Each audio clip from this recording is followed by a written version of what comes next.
to the moon and back. How does this make you feel, and what do you hope people take away from this? Ladies and gentlemen, I think about Congressman Ilhan Omar in the building. Hey. It's an honor to have you in the building, in the flesh. Glad to be here. Yeah. What are you doing in Los Angeles? Just visiting. Oh, just chilling, just coming to visiting. hang out with you. Okay, that's a lie hope because that's I know okay. because I know you're hanging out with the Pod Johns as well. Yes, I've heard. Yes, I did. Because I was with them this morning. That's what they told me. Yeah, I was doing a piece with John Lovett. Okay. Nice. I was with Tommy. Yeah, because I'm getting attacked. Yeah, he's so controversial. Yeah, I'm getting attacked nonstop. What did you do? What have I done? I mean, I've done the. It's just, you know how it is. Yeah. You know how it is. You went to Cuba. How dare you? Well, that's true. And apparently your daughter was there as well, but I did not see her because I was. How can you be a good person and try to help people? I know. Yeah. Whatever. Actually went with Pramila maybe 2.5 years ago. Oh, wow. Yeah, we were in Havana. It's beautiful. It's definitely gotten, at least according to what Corbin was telling me, because he was there as well on our trip. And he was saying that it's gotten significantly worse over the years because what a lot of people don't know is that the oil embargo actually started in 2019. Mm-hmm. It worsened in the last couple of months where Trump just came out and was like, Mexico and Canada are no longer allowed to send oil. No country is allowed to send oil to Cuba at all. But the secondary sanctions started in 2019, mm-hmm. which were mysteriously never reversed because there was a president between. Yeah, that's true. We worked really hard to try to get him to reverse. But I mean, that now I think people have to understand that the blockade is to the point of like, oh my God. This is a special humanitarian catastrophe. This is a special gift for you. Okay. It's a room temperature. How do you know? It's a room temperature pure leaf iced tea. Okay, this is like very, very embargoed information that I did my research. Wow. Okay. I did my research. Did you call one of my kids? What makes you say that? Because I don't know even if my staff would give you this information. You have to either talk to my husband or my kids to get specifically room temperature, or secretly find who my best friends are. Yeah, I don't know. Oh my God. This is it's like Hot Ones. Sean Evans. Okay. Well, in any case, what were we talking about? We were talking about devastation in Cuba and the Biden administration not really doing anything to reverse that. Speaking of Biden administration's refusal to reverse certain decisions, right? Let's get right into it. Iran. Okay. Yeah. Obviously, I have my criticisms of Barack Obama, and I've been very forthcoming with that. But there were two signature accomplishments, foreign policy accomplishments of the Obama administration. Mm-hmm. One of them was the JCPOA. Okay. A multilateral agreement that brought in not only European allies, but also China and Russia to control the Iranian uranium enrichment program in exchange for sanctions relief. Mm-hmm. And it was roundly criticized by even Democrats as well, including Chuck Schumer, right, who was one of the main critics on the Democratic Party side. And Donald Trump ripped it apart. Mm-hmm. So, I mean, those were his two foreign policy achievements that I thought were pretty good. I actually literally asked the Cubans when I was there, what do you think about that? And they were like, we don't know why he did that. Yeah. To this day, they're like, we don't know what motivated the Obama administration to come out of nowhere to be like, we're going to normalize relations with Cuba. Yeah. I mean, I remember meeting artists and small business owners who were really proud of the fact that was done and really devastated. Yeah. When the Biden administration didn't work to follow suit. Yeah. Well, the last day when he was getting out of office, he released the sanctions on Cuba for one day, right, which was almost insult. Mm-hmm. I think more insulting than anything else. But in any case, they were telling us for a year and a half that it was going to happen this week. going to happen. Wait, this really? week. Yeah. The Cuban one? Yeah. Oh, wow. Yeah, the administration would tell us it, this week, especially when we came back from Cuba. Before we went to Cuba, we actually went and we met. Elizabeth Warren was also in that meeting, Chaya Paul, myself, Mark Bocan. We met with Jake Sullivan, and he told us that was something that they were seriously looking at, and they just kept saying, we're working on it, we're working on it, we're working on it. And it was really disheartening to see that work get done the day before, only for Trump to get rid of it. Yeah, it is devastating. Because even if he did it right after the election, it would have at least given the Cuban people, a couple of months. But even then, it's what's frustrating about it is that one of the main things the Cuban government needs is stability. Like the sanctions relief, if it's on borrowed time, is not going to lead to the stability necessary for them to rebuild their infrastructure and to allow there to be free commerce in the country. Because one thing that was constantly reiterated to me is the idea that the Cuban government is not looking for handouts. I mean, they appreciate the humanitarian aid, but they just simply want to be able to exist as a sovereign country without, American sanctions terrorism, economic terrorism, and collective punishment. And it's virtually impossible for them to take out loans, for example, to establish any new projects, to do any sort of trade, or even reform their economy. Yeah, because there has been some conversations about economic reform internally within the party. And they did actually do a huge package of economic reforms when Raul took over. Before this current first name basis, before this current administration, and this current administration, like people were actually excited for it because they knew that there were these reforms, they were going to expand on these reforms. And you had, when the Obama deal sort of happened, there was an influx of small business owners. There were a lot of really interesting restaurants that were stood up. There were a lot of artists that were ready to travel, to be able to share their music with the outside world. And when Trump came in and he put the sanctions back on and designated them as a country that supports terrorism, state sponsor of terror, a state sponsor of terrorism, that meant everything was gone. Yeah, right. You couldn't. It limited the number of tourists that could come in, and a huge part of their economy, because it is a beautiful country, relies on having tourism. There are they have a huge population that's very young, that's very energetic.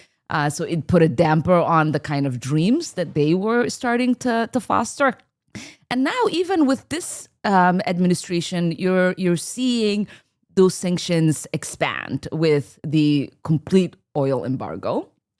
And that means there isn't enough fuel. But also, to me, what is even more heartbreaking is that we are limiting their ability to do good in the world. Yeah. Cubans export and train so many doctors and nurses that help countries with the poorest health infrastructure. Yeah. And we are saying to those countries, you can no longer take in Cuban doctors. Yeah. Jamaica just released their Cuban medical mission.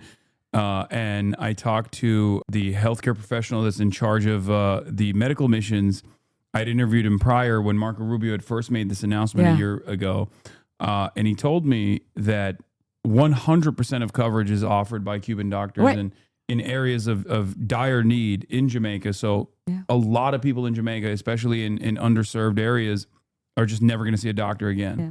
I mean, a lot of the Caribbean nations are capitulating, right, to this demand by Trump and Rubio. But it's also, I think, just a severe level of bullying when someone tells you who can come into your country to provide healthcare assistance.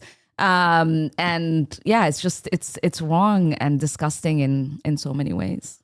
One of the things that I was so frustrated also, about. my pediatrician when I was a kid was Cuba trained. Oh, wow. So a part of me always loved the fact that even in Somalia, as kids, we had a doctor that was trained in Cuba who provided excellent pediatric care to us. Sick. Yeah.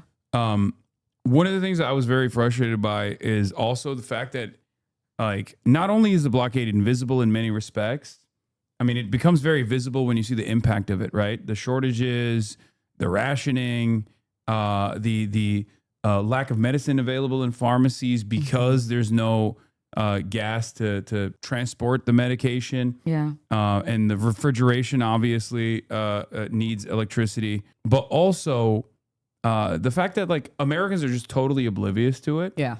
And I think if we were to ask Americans by referendum, like, do you think it's appropriate for us to just like starve this country 90 miles off our coastline? They'd be like, no. Yeah. It's because it's so unbelievably cruel and so unnecessary, these arbitrary restrictions. Yeah, and it's every time we've had a catastrophe happen here in the United States, they've always they've always offered to send us help, and that just shows you the heart that the Cuban people have and their generosity and their desire to do good in the world. Yeah, they offered 1,500 doctors after Katrina, and George W. Bush refused. Yep, said no. Yeah. And including like medical aid as well. It's so ridiculous. I mean, I saw a lot of that with Iran too initially, when people from the diaspora would be like, "No, you don't understand. America's going to liberate the country." Yeah, Many and of them. One of the first things they did was bomb a school full of children, little girls. Yeah, exactly. Yeah. But what I was going to say is, as far as like not going back to the previous formation with the JCPOA under the Biden administration, what do you think that was about? Because like I haven't heard from a lot of prominent Democrats since Donald Trump came into office. I rarely ever hear, even in the first term, that the JCPOA was a positive thing. It was a move in the positive direction. And even now, when Democrats, from a partisan perspective, that might want to attack Donald Trump to be like, see, we did this better than you did. Like, this has been a spectacular quagmire that you got us into alongside Israel. They rarely ever mention Barack Obama's JCPOA, even though Barack Obama is probably the most popular Democrat alive right now. Yeah. Why do you think that is? Well, I think his vice president and then president, Joe Biden, was against it. Yeah. And so the understanding after the Trump administration, when Biden got elected, was that he was going to do something different. And I don't know why we never got to what that different thing was, because nothing really happened that was structural in any kind of way that Democrats could rally around. So you still had the Pelosi's of the Democratic Party that kept holding on to the deal Obama reached with the Iranians. And then you had other Democrats, like the Schumer wing of our party, that was like, please, let's not talk about this because we don't want that deal. And so, and one thing that also people don't often talk about is the MOU that got us the $3.8 billion guarantee yearly to Israel was part of the selling point for the Democrats that eventually ended up supporting the JCPOA. So it's not that it didn't come with a headache for our party to contend with. It came with this blanket check to Israel that has 3.8 a year, 3.8 annually, that has allowed for us to be complacent in genocide, that has allowed for us to be dragged into war with Iran, that has allowed for the capitulation of some of these Middle Eastern countries with Israel. So yes, there was a good thing that came from it for a little bit, and eventually it led to the devastation we're watching right now. But it also was, something that allowed for the genocide in Gaza, and guaranteed them this impunity, the impunity that we provide to Israel forever. So let's talk about that, because AOC recently came out after having a conversation with New York DSA and said that she's now in favor of no aid or no financial aid to Israeli weapons purchases. This has now officially become the new litmus test for a lot of rising stars in the party that want to prove their progressive bona fides. And one, why do you think the offensive defensive restriction, in your own words, is inconsequential, or why do you not make a difference between the two? And then two, do you feel like this gives us an opportunity to push for even more?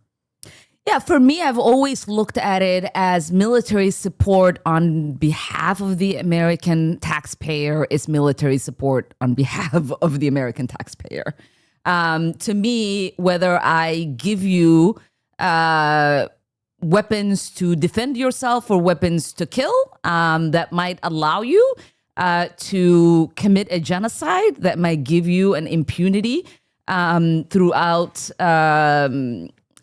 the genocide that you chose to carry out, to me that's the same. And it never really made any sense to me where somebody could say, I'm okay in not giving you money to carry out a war, but I'm okay with providing the immunity, which is what the defense funding allows, for you to carry out your war of choice, because you don't have to worry about anything ever happening to you. You can carry out a war without any consequences to yourself or to your people. Yeah. And that's what essentially the argument that somebody's making, that they're okay for Israel to kill people, innocent people, but they're not okay with anybody reciprocating or there being any consequences. Defense spending is also fungible. At the end of the day, every dollar that they're not spending on Tamir interceptors, they can spend on offensive weaponry. That's number one. And number two,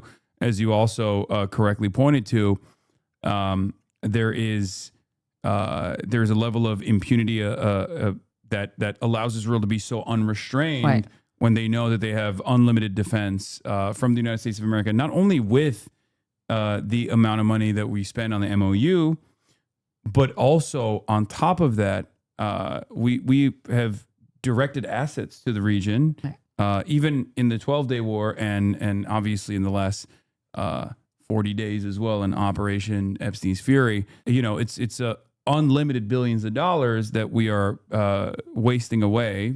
Tens of billions of dollars worth of assets have been destroyed in the region, and we have dead American soldiers. Yeah, and we have dead coming American back soldiers in caskets. Their families are going to be devastated for the rest of their lives. And all of that because Donald Trump was the only president dumb enough to get goaded into taking action and follow through on Benjamin Netanyahu's agenda that he's been very open about for 40 years. I mean, he openly admitted, this is what I wanted for 40 years. Yeah. And Trump did it. I'm so eternally grateful. It's obviously pointless. Well, Netanyahu, I think, counted he bet on at least finding one or two dumb people who would become president of the United States that he could get them to go to war for him. Yeah. One was Bush that took us to Iraq. And then now it's Trump that took us to Iran. Also, I just want to interrupt this broadcast for a brief moment to show that the Artemis launch is officially, they're pulling out the astronauts.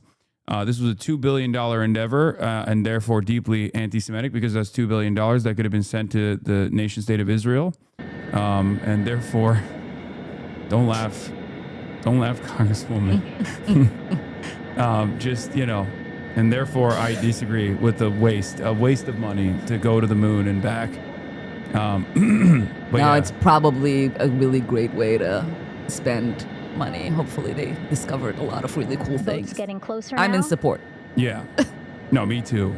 This conversation is actually more important than ever before because there's a 10-point ceasefire plan that the Iranian side Believes in. Just sent to the Americans. And right now there's a conversation taking place in Islamabad and Pakistan. We have reporting from the Financial Times and numerous other outlets that show that America was the one who actually really pushed for the ceasefire, considering that they failed to achieve any of their military objectives. Even though Donald Trump and Pete Hegseth kept claiming over and over again their navy is destroyed, their launching capabilities have been significantly attrited. None of that was true, obviously, and they still control the Strait of Hormuz. One of the key provisions in that deal was a demand for a ceasefire in Lebanon. Well, the Iranian side actually said the entire axis of resistance, which would include Gaza as well. However, in the immediate aftermath of that, there was additional reporting that came out that Benjamin Netanyahu actually called Donald Trump personally and said, no, we're not stopping bombing Lebanon. And Donald Trump simply said, keep it low key, which is so indecent and so ridiculous. But Benjamin Netanyahu objectively did not keep it low key. He killed 300 plus Lebanese civilians in a matter of 10 minutes. One of the most heinous war crimes. They were very proud of it. And openly talking about how they had a right to do it as well. And this was done, by my estimations, specifically to destroy this ceasefire process, which Israel does not want. They've made it very clear. They were very frustrated. Israel was not even let in on the fact that there was a ceasefire deal that was imminent, at least according to what they were saying. This shows that Donald Trump has to restrain Israel. Otherwise, there is no real negotiation at all. Yeah. I mean, the other thing when you say that I think of is the fact that Israel is historically known for breaking ceasefires. Yeah. You cease, we fire. Yeah. Yes. Yeah.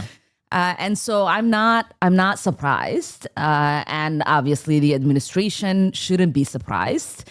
It is hard to believe when you have the president's son-in-law and his, golfing buddy, that they would have any serious conversation in restraining Israel, in holding them accountable. By your estimation, how much of that is because they truly agree with going to war with Iran and then, but also are happy that it was Trump that did it? Now they know that they don't have to be anchored by that decision. Now it's not around their neck. It's something that they can tie to the Trump administration to win out marginal electoral victories.